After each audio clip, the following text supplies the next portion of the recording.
Bonjour à tous et bienvenue dans ce journal. Voici tout de suite les titres que nous allons développer dans cette édition. Véritable serpent de mer depuis 2011, le projet de la forêt de Pierrelaye vient de passer une nouvelle étape, la signature d'un contrat d'intérêt national entre l'État et les collectivités pour notamment construire de nouvelles infrastructures et entre 8 et 10 000 logements sur la zone. Explication dans un instant. Le tatouage est de plus en plus à la mode. Plus d'un jeune sur 5 entre 25 et 35 ans est tatoué. Bras, épaules, torse, jambes, on se tatoue tout et partout. Visite d'un salon de tatouage très prisé à Aubonne en fin de journal. Le projet de poumon vert du Grand Paris sur la plaine de Pierrelaye vient de franchir un nouveau cap. L'État et les collectivités locales ont signé ce mardi un contrat d'intérêt national pour mieux coordonner les actions des différents acteurs, notamment en facilitant la création de la forêt, mais aussi d'infrastructures et de logements à l'horizon 2030. Une nouvelle phase qui devrait déboucher sur le lancement d'une enquête publique avant la fin de l'année. Reportage. C'est ici que doit voir le jour un des projets phares du Grand Paris. Une vaste forêt de 1400 hectares implantée ici, sur la plaine de Pierrelaye. Aujourd'hui, cet espace est composé de terres agricoles, mais aussi de terrains longtemps pollués par les eaux usées de la ville de Paris. Des terres abandonnées qui se sont souvent transformées en décharges ou occupées par les gens du voyage. Mais le projet de boisement de la plaine, lancé en 2011, peine à voir le jour. Il faut acquérir les parcelles et surtout financer le projet. Ce mardi, une nouvelle étape a été franchie. Les principaux acteurs, État, régions, départements et collectivités, ont signé un contrat d'intérêt général dans le but de faciliter la réalisation de la forêt de Pierrelaye, d'en coordonner les actions, mais aussi de développer les infrastructures et d'y construire des logements. Il s'agit ici d'envisager 10 000 logements d'ici 2030. 10 000 logements, cela représente 40 000 habitants de plus. Ça s'organise, cela se finance, et c'est pourquoi nous avons signé ce contrat qui définit des objectifs et qui a pour ambition de nous donner collectivement les moyens de mettre en œuvre une stratégie partagée. La question du relogement des gens du voyage installés sur la plaine devra également être traitée. 50 000 € par an sur 5 ans ont été débloqués pour régler la problématique. Question calendrier, le projet de forêt devrait connaître une accélération après l'été. Nous allons lancer une phase de concertation publique pour expliquer le projet à la population dès le mois de septembre, en vue d'une enquête publique qui pourrait se lancer elle-même au mois de décembre, vers la fin de l'année. Les différents acteurs du projet souhaiteraient rendre rapidement visible et concret pour les habitants la future forêt de Pierrelaye. Des négociations sont en cours avec la ville de Paris pour dégager des espaces et commencer à réellement planter les premiers arbres, 200 à 300 hectares dans un premier temps, à l'hiver 2018, si tout va bien. En bref, maintenant à Beaumont-sur-Oise, les enseignants du lycée Évariste Galois étaient en grève hier, mardi. Les enseignants dénoncent la dégradation de leurs conditions de travail et pointent particulièrement la fermeture d'une classe de première STMG. Une trentaine de professeurs ont participé au mouvement. Du côté de l'inspection académique, on justifie la fermeture de cette classe par le nombre trop important d'élèves orientés en filière technologique. La possible fermeture de la classe sera compensée par l'ouverture d'une classe de première ES, affirme l'inspection du Val d'Oise. Les professeurs pourraient reconduire le mouvement prochainement. En bref, toujours une nouvelle offre de covoiturage sera proposée sur Paris-Charles de Gaulle à la rentrée. En septembre 2017, l'association Air Pro Mobilité lancera sa plateforme de covoiturage multimodal pour Paris-Charles de Gaulle pour des déplacements domicile-travail. Un concept proposé en partenariat avec l'application Boogie, une solution de mobilité pour les milliers de salariés qui travaillent à des horaires atypiques sur la plateforme aéroportuaire. Plus d'infos sur notre site veonews.fr. Le tatouage est de plus en plus à la mode. Plus d'un jeune sur 5, entre 25 et 35 ans, est tatoué. Bras, épaules, torse, jambes. On se tatoue tout et partout. Aucune limite pour le style. Portraits, motifs tribaux, textes, reproduction d'œuvres d'art. Tout est possible. Il suffit de trouver le bon tatoueur et d'y mettre le prix. Comme dans ce salon de tatouage réputé à Aubonne, Philippe Pémal. Ça va. Pour l'instant, ça va encore pour Nico. Comme près d'un Français sur 5 âgé de 25 à 35 ans, il est tatoué. Aujourd'hui, Nico est venu pour un nouveau tatouage sur son avant-bras, la reproduction d'une œuvre d'un artiste américain. Je m'étais déjà fait cette face-là. Et là, on attaque le recto, quoi. Pour réaliser ce tatouage complexe, il faudra 7 heures. De longues heures où il va falloir à Nico gérer un facteur qui fait partie intégrante du tatouage, la douleur. Ça va les premières heures. Et au bout de 3 heures, 3-4 heures, ça commence à vraiment être pénible. C'est-à-dire qu'à l'origine, on ne paye pas pour avoir mal, on paye quand même pour avoir le résultat. Mais c'est vrai que la douleur fait partie du jeu, quoi. Un jeu qui rapporte gros. En 30 ans, le nombre de boutiques de tatouage a explosé. Dans les années 80, on en comptait en France une vingtaine. Aujourd'hui, on en recense près de 4000. Ouvert depuis plus de 10 ans, ce salon d'Aubonne ne désemplit pas. On touche tout le monde, ouais. Ça va de 18 ans jusqu'à 70 ans. Ils viennent pour leur premier en plus. Souvent pour leur premier. Suite au décès du conjoint ou une séparation. Voilà. Pour pouvoir tatouer tout ce petit monde de jeunes et de moins jeunes, Stéphane s'est entouré de 4 autres tatoueurs. Aurore en fait partie. Tatoueuse depuis plus de 10 ans, elle a vu l'évolution des motifs. On est passé du tribal à tellement de trucs. Maintenant on fait de tout. Mais surtout des trucs de gonzesse.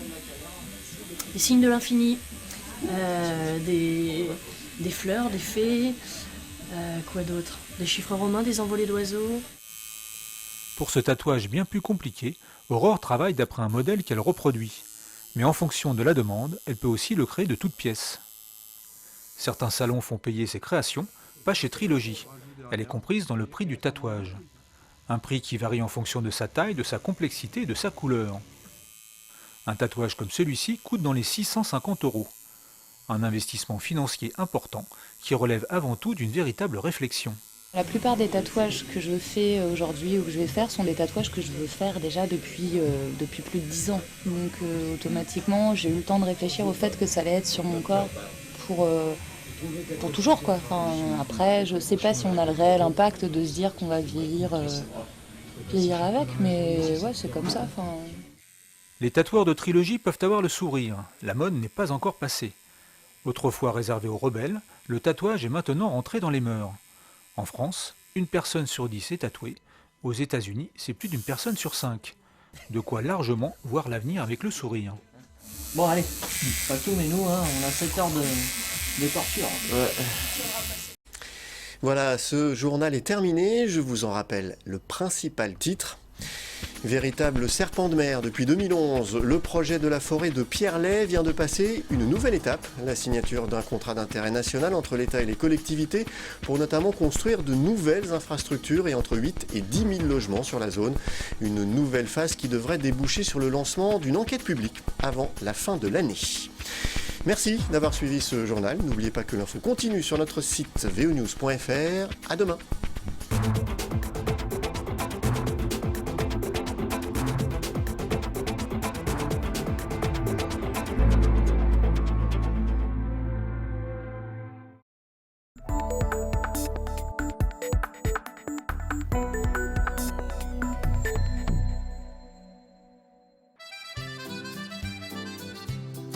Bienvenue à Mériel, à quelques kilomètres d'Auvers-sur-Oise.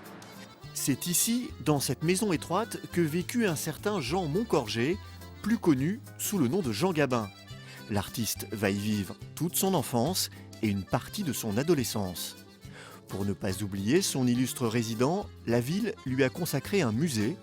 Devant l'entrée, sur la place qui porte son nom, un buste créé par l'acteur et sculpteur Jean Marais accueille les visiteurs. Alors le musée, il est né à partir du livre qu'André Brunelin a écrit. Donc André Brunelin, c'était le secrétaire et l'ami personnel de Jean Gabin. Et après avoir écrit son livre, il est venu rencontrer le maire de l'époque, qui était Michel Rigolet, pour essayer de mettre quelque chose en place dans la ville de naissance de Jean Gabin. Parce que Jean Gabin est arrivé à Mériel, il avait 3 jours. Il est né à Paris et sa maman l'a ramené tout de suite à Mériel.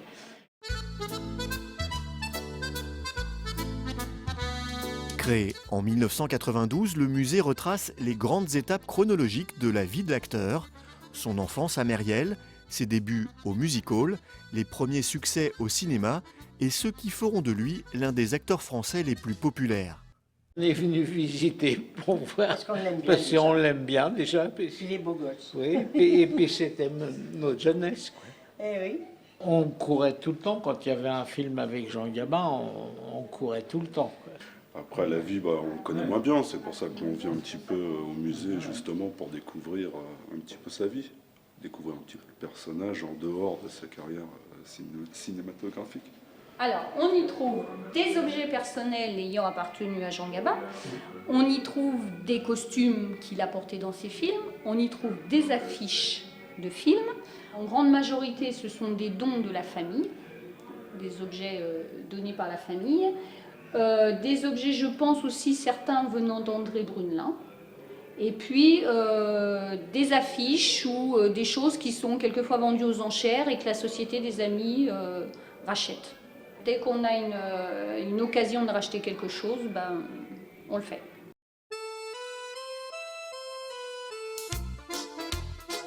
Au deuxième étage, on y découvre ses récompenses ainsi que de nombreuses lettres écrites par ses partenaires à l'écran. On peut y voir également un des 2 ours d'argent du meilleur acteur que Jean Gabin a obtenu à Berlin, ainsi que sa Légion d'honneur. Dans un décor de fauteuil de cinéma, un documentaire lui est également consacré. Alors, si la longue et passionnante histoire de ce monstre sacré du cinéma vous intéresse, une visite à Mériel s'impose.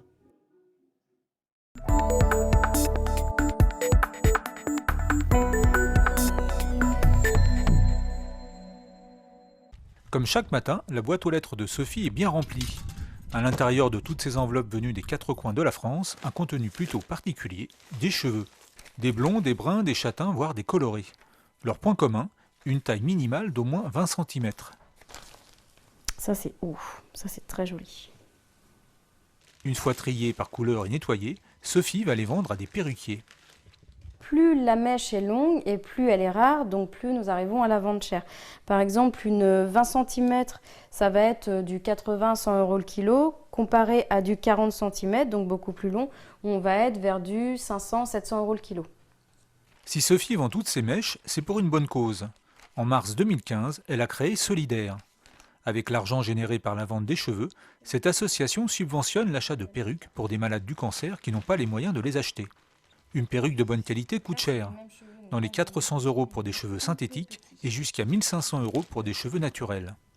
Le tarif de la sécurité sociale pour le remboursement d'une prothèse capillaire est de 125 € et comme le panier moyen d'une personne est d'environ 400 €, nous rajoutons une subvention de 300 € pour que la personne puisse acheter sa prothèse capillaire sans avoir de problème. La plupart des mèches qui arrivent chez Sophie viennent d'un réseau de coiffeurs partenaires. Hélène en fait partie, elle tient un salon à Sannois. Aujourd'hui, elle coupe les cheveux de sa mère pour Solidaire. C'est pas un gros effort pour moi, c'est pas un effort du tout même. Non, ça me semble naturel. Donner ses cheveux pour celles qui n'en ont plus, le message est clair et parle à toutes les femmes. Le cheveu, c'est la parure de la femme, c'est ce qui l'habille.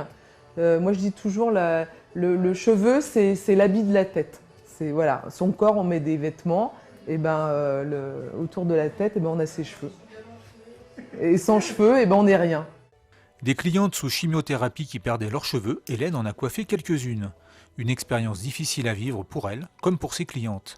Pour Hélène, devenir partenaire de Solidaire était une évidence. Moi j'ai l'impression quand je donne ce coup de ciseau, pas que je sauve une vie, mais que je redonne un espoir à quelqu'un, même si je ne connais pas la personne. Ça me fait penser au don d'organes. Ce coup de ciseau, il va peut-être redonner la vie à quelqu'un, la dignité. Pour ce geste de solidarité, la plupart des coiffeurs offrent la coupe de cheveux. 1 an après sa création, les mèches récoltées par Solidaire ont permis de subventionner l'achat de 11 perruques. 11 personnes qui ont retrouvé une part de leur dignité et de leur identité grâce à un petit coup de ciseau comme celui-ci.